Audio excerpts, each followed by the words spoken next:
Welcome guys to another edition of In Nature's Realm. Now with the coronavirus and the world pandemic, as we know, we're in lockdown, and in my country Australia, Victoria, we're not allowed to go fishing, and rightly so. I totally understand it, even though I wish I could go fishing. I'm really wanting to go fishing, but you can't. But you've got to do it in these situations. We can't be sort of like making things hard for the frontline workers. We're going to make sure that we don't clog up the system, and if we allow one type of sport to go out there, everyone wants to do it, and then it's no longer a lockdown, and then the virus spreads. So we have to do it.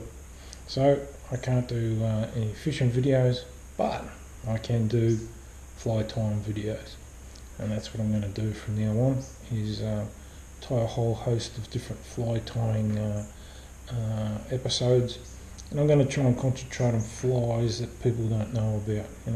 Flies tied by well-known fly fishermen, flies tied by not so well-known fishermen, the local fishermen around the area, from fishing clubs and so forth. And if you guys have got any flies that you want highlighted, and that the fishing community know about your fly, contact me, and I'm only too happy to tie that fly and put it up for everyone to see on my channel. So that's what we'll be doing from now on.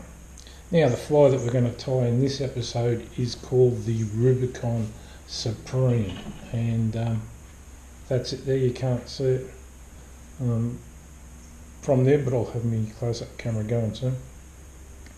It's a simple fly. It's a dry fly. It's got dry fly hackle. It's got a body which is just a normal cock hackle tail. It's got a body of peacock herring with 3 or 4 turns of oval tinsel, and then just a black hackle with a white hackle at the front so that you can see it, and also can imitate the wings of a lot of different insects. And that's what the great thing about this Rubicon River Supreme. It was designed, I imagine, for the Rubicon River up in the northeast of Victoria, but it's a fly that's a non-descript fly. It's a searching fly. It's a fly that can imitate a lot of different insects. It's not designed to tie or to imitate a certain insect. It's designed to imitate a lot of different insects. Like your peacock herring can give the impression that it's a beetle. It could be a mayfly. It could even be a caddis, and it could be a number of other insects that we are not too sure about. But it is a great searching fly. Using your stream craft and looking for a trout lie. Now, this fly will bring it up. I've used it before, especially on the Rubicon River. I found it really works well in the last hours of light on the evening, right? So it's a good fly. So let's tie this fly, the Rubicon Supreme. Okay, so let's now tie the Rubicon River Supreme. We start off with 6/0 fly tying thread, and we'll start that at the 2/3 mark, tying that on, and then winding your way down to the bend of the hook, stopping when we're in line with the barb. Okay, now we need, next material is the tail, and for the tail we're going to use just either Indian Cape, which is your cheap ones. Just use the back feather, black fibres from the feather to use as the actual tail. Okay, so we'll pick that one there. We'll grab some of the fibres on the side of the stem, just a small bunch. We'll line them up.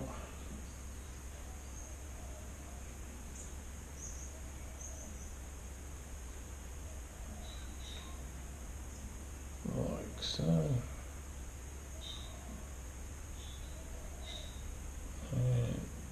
judge of length. We'll tie them at that point there. Okay, that's beautiful. Cut the excess off.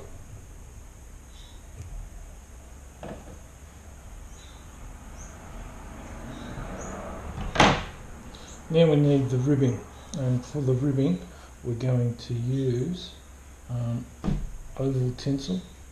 We'll get the finest that you can get. That's the one I use. It's oval tinsel, French, in a small size. And this is going to act as the segmentations for the fly. And then we tie it in at that point there, like so.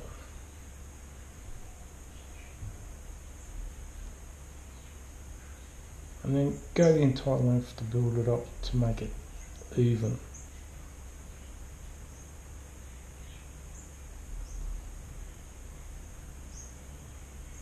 And then we come back to the tying point of the oval tinsel. And now we take one strand of peacock herring. Now, peacock herring is very fragile, and when you're fishing a trout can easily break that. So you can use it just as a single strand, or you can at this point here create a dubbing loop with a dubbing tool like we have here, and then spin it so it creates a tougher material and will last a lot longer. So it's up to yourself which way you want to go there. So,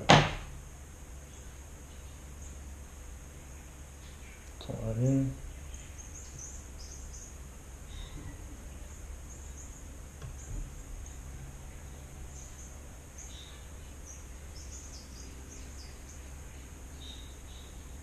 To the 2/3 mark.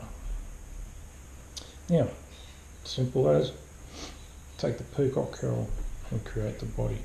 Now we just want the body to be a slim body. Don't need it to be bulky like a beetle. Just a slim one. But no, your personal preference might be more to imitate a beetle. Yeah, sure, go for it.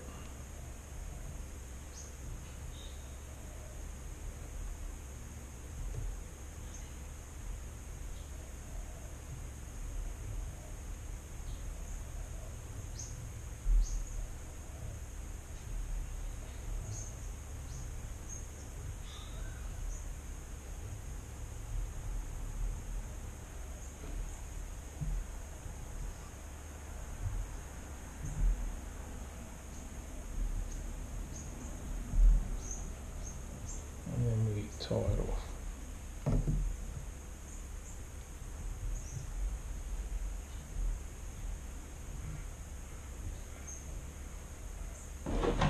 Cut the excess peacock herring away. Now we take our oval tinsel. Now with our oval tinsel we come in this position here, coming back.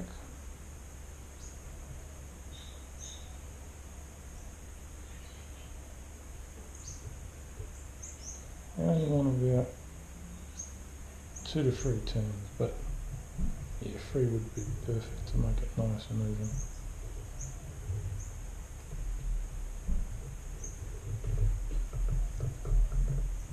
Let me tie that off.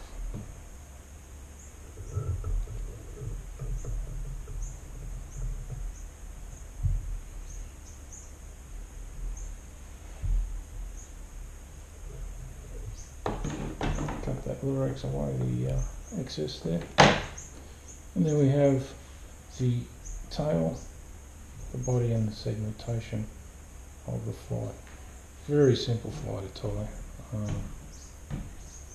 very basic. Good beginner's fly actually to try. Now we need to put on the hackle.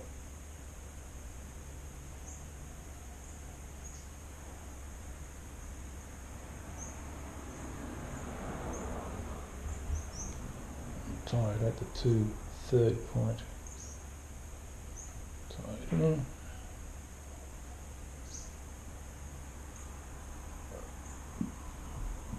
And then create the hackle.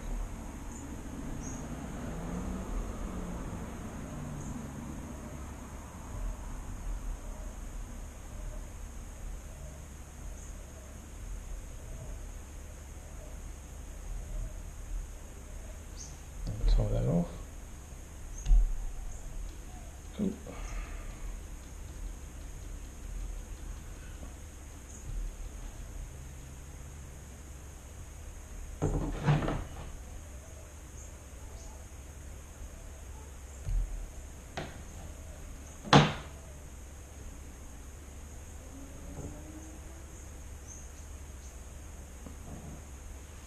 And lastly is the white hackle.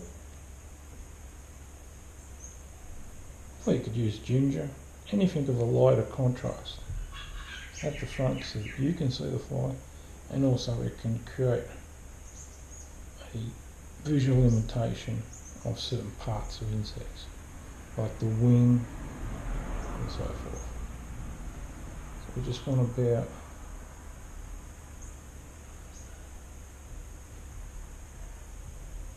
two turns, maybe a little bit more,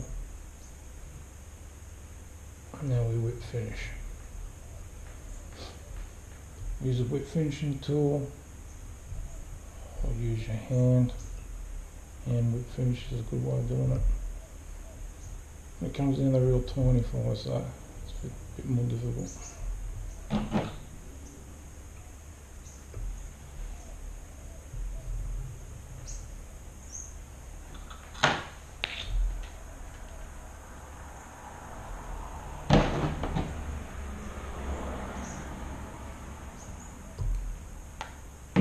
And we can just tidy it up a little bit, all those fibres that are sticking out there.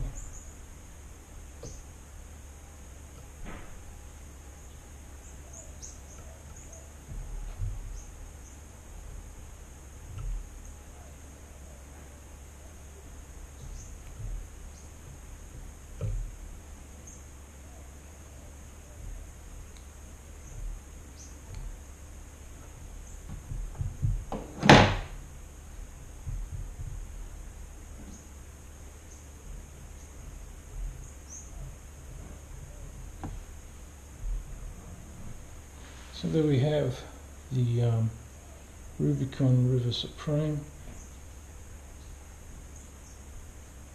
Just focus that up a little bit better. So that's it, guys. That's how you tie the Rubicon River Supreme. A very easy fly to tie. Now, I don't know who developed this fly, who originated it. I know it was designed for the Rubicon River in Victoria. If there's anyone out there that knows who the actual originator of the fly was, please give me a message in the comment section and let me know who that was, and so that we can give credit to where credit's due. Again, I've had a lot of success with this fly on the evening rise. Yeah, so tie a few up, guys, and it won't fail you. There's no worries about that. So for this episode, we're finished. My next episode we'll have a better fly in regards to a more challenging fly to tie, and like I say, I'm gonna sort of like get a lot of patterns out there that have been tied by local fly tiers that are, people that are not up there with the stars and so forth. They're guys that just go fishing, the real roots of fly fishing. Those type of guys, and I'll try and get some fly patterns that work for local waters as well. And I want to also show you a few saltwater flies that are coming up. I'd like to tie up. So yeah, stay tuned, guys, and we'll see you in the next episode of In Nature's Realm. Bye for now.